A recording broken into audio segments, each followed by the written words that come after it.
meados do século XVIII, Portugal era sinônimo de decadência por toda a Europa. De fato, Portugal que abrangia inúmeras quantidades de clérigos, conventos e mosteiros, sendo que na Europa as ideias iluministas se propagavam de forma exponencial. O iluminismo questionava o modo que as instituições católicas controlavam a vida das pessoas naquele período. Além disso, os iluministas eram críticos da intolerância religiosa que motivava conflitos por diversas partes da Europa. Também houve um acontecimento que abalou toda a Europa e a ciência do mundo, o Sismo de 1755, que veio a ser chamado também mais tarde de Terremoto de 1755. Esse acontecimento ocorreu em Lisboa, que na época era a capital de um país católico, grande tradição de edificação de conventos e igrejas e empenhado na evangelização das suas colônias.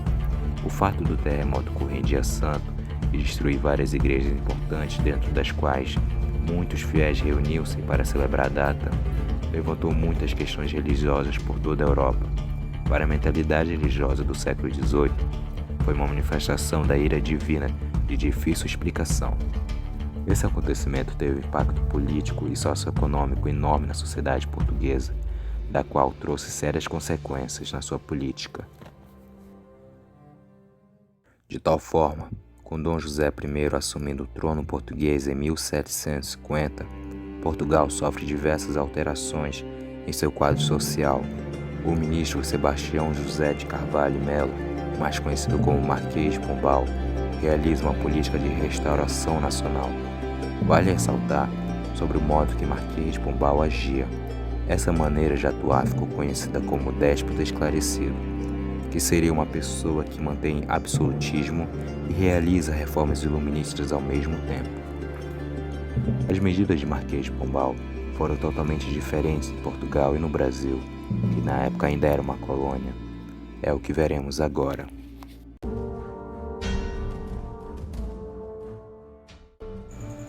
Sebastião José de Carvalho e Melo, mais conhecido como o Marquês de Pombal, foi o secretário de Estado do rei Dom José I.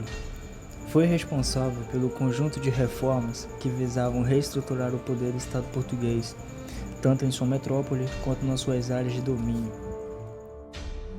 No século XVIII, o Marquês de Pombal, à época, vivenciava o iluminismo, que gerou questionamentos à ordem religiosa e à nobreza, e como a igreja tinha uma enorme influência sobre as decisões da coroa, assim afetando a administração estatal.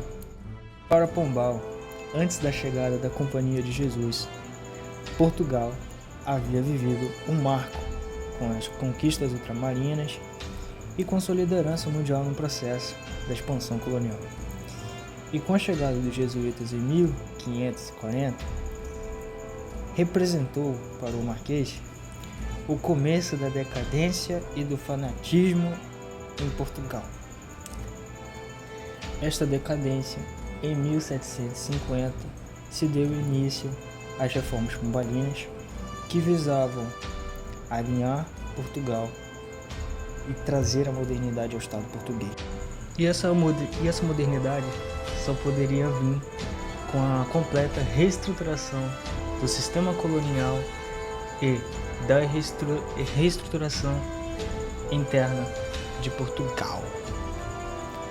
As reformas abrangem desde a economia, a sociedade,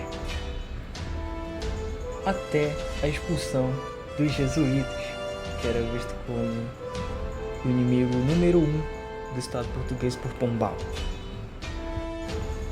As duas principais mudanças na economia foi a criação do erário régio, que tinha a função, de administração fiscal e de centralizar as contas do Estado português, para controlar os gastos da coroa portuguesa. Para reduzir a sua dependência econômica com relação à Inglaterra, houve a organização da colonização no norte do Brasil, visando a potencialidade para gerar riqueza, para fortalecer a política mercantilista da coroa portuguesa.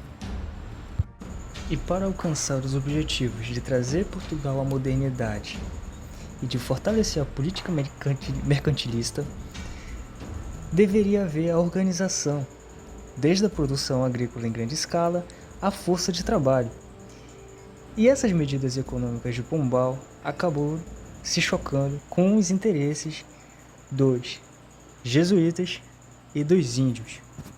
Para fortalecer a presença de Portugal ao norte do Brasil, já que seus territórios nesta região eram pouco ou não havia uma presença lusa, Pombal decidiu incentivar, entre aspas, a povoação destes territórios, já que Portugal não poderia perder suas áreas para outras potências.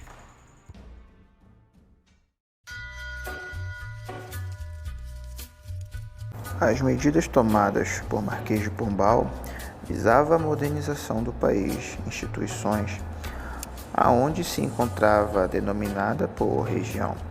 Esta visão estava sendo influenciada por outras nações da época, pois o país se encontrava em claras desvantagens diante aos países vizinhos. As políticas de Pombal estavam influenciando também as colônias dos impérios, principalmente no Brasil. Para o processo de modernização ir adiante, seria necessário que o processo de colonização desse certo, e para isso teria que ter atividades econômicas. Contudo, os portugueses teriam que ter apoio das populações nativas, ou seja, os índios.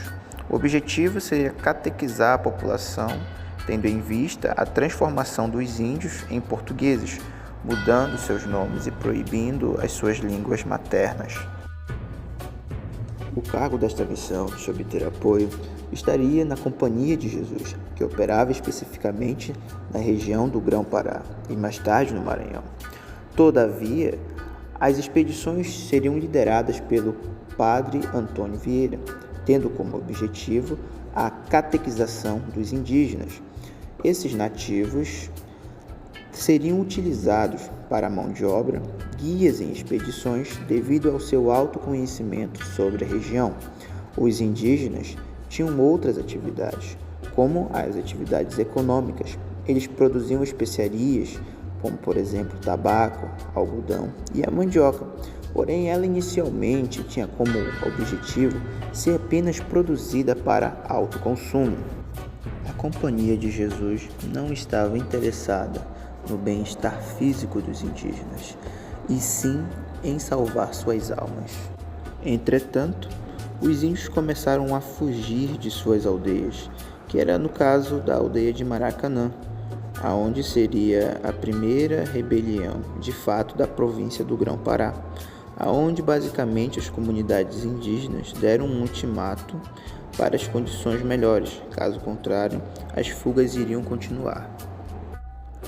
A colônia brasileira se encontrava como a maior financiadora de Portugal, começando com o pau-brasil e mais tarde com materiais preciosos.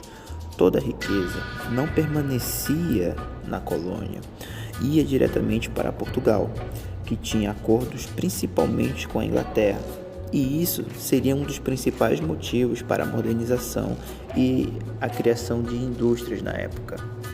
As medidas tomadas por Sebastião José de Carvalho e Melo, como a implementação do regime do Diretório dos Índios e a expulsão dos jesuítas do estado do Grão-Pará e Maranhão, iniciadas em 1755, logo antes da expulsão geral em 1759, têm sido estudadas e explicadas a partir da premissa que se estabelece uma relação de exterioridade entre metrópole e colônia, de forma unilateral entre as duas medidas, em que a metrópole se atribui a tarefa de formular e impor políticas à colônia, há de ser o laboratório de testes destas.